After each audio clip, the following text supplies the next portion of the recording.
अस्सलाम वालेकुम। मुल्की और गैर मुल्की ताज़ा तरीन खबरों और करंट इशू से बाखबर रहने के लिए हमारे साथ रहें। रुक करेंगे कराची का। गैर मुल्कियों को कराची में ठहराने का फैसला वापस ले लिया गया। एक बार फिर आपको बताते चले कि गैर मुल्कियों को कराची में ठहराने का फैसला वापस ले लिया गया है। अफगानिस्तान से आने वाले गैर मुल्कियों को कराची में ठहराने का फैसला वापस ले लिया गया।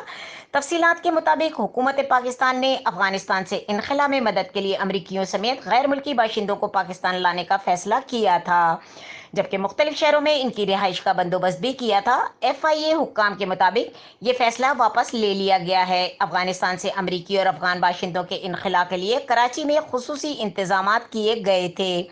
कराची एयरपोर्ट पर FIA की जानिब से इमिग्रेशन खुसूसी काउंटर्स बनाए गए थे और FIA की मुख्तलिफ सर्कुलर से खवातीन एहलकारों समेत स्टाफ को एयरपोर्ट पर 2 हफ्ते के लिए तैनाती के अहकाम भी दिए गए थे। मजीद खबरों और अपडेट के लिए देखते रहें के न्यूज़ चैनल इंटरनेशनल।